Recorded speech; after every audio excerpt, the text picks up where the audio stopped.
எல்லா குழந்தையும் கண்ணாடி போட்டுட்டு இருக்காங்க. இதுக்கு என்ன காரணம்? எப்படி சரி பண்றது? நம்ம என்ன எப்படி சரி பண்ணிட்டு இருக்கோம்? வாரத்தில் ஒரு 2-3 தடவையாவது கீரை காய்கறிகள் அது இருக்கணும். பட் இப்போ எதுவுமே கிடையாது. வாரத்தில் 2-3 தடவையாவது வீட்டில் சாப்பிட்றாங்களான்றதே தெரியறதில்ல.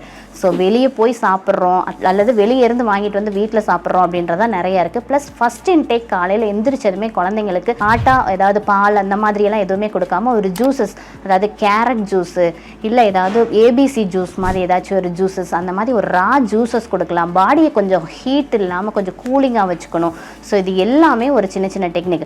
ஸோ குழந்தைங்க கண்ணாடி இல்லாமல் இருக்கணும் அப்படின்றதுக்கு குழந்தைங்க மட்டுமே நம்மளுடைய இதில் தெரப்பீஸில் வந்துட்டு ஒரு கவுன்சிலிங் இல்லாமல் பேரண்ட்ஸும் வந்துட்டு அவங்களை எப்படி கைட் பண்ணணும். குழந்தை ஒரு பக்கம் இருக்குது, நாம் ஆளாளுக்கு ஒரு ஃபோனை வச்சுட்டு இருக்கோன்றப்ப அவங்களும் ஒரு ஃபோனை நாடி தான் போவாங்க. ஸோ நம்ம அட்லீஸ்ட் நம்ம ஃபுல் ஒர்க்கு நம்ம மொபைல் ரிலேட்டடாக இல்லை நம்ம சிஸ்டம் ரிலேட்டடாக இருக்குனாலும் வீட்டுக்கு வந்தது குழந்தைங்களோட கொஞ்சம் ஸ்பெண்ட் பண்ணணும்.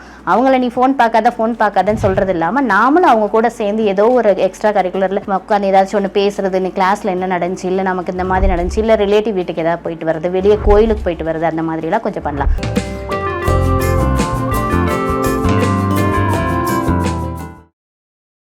உங்கள் சரத் மருத்துவமனை, வேர்ல்ட்ஸ் பெஸ்ட் இன்டிகிரேட்டட் ஹாஸ்பிட்டல்.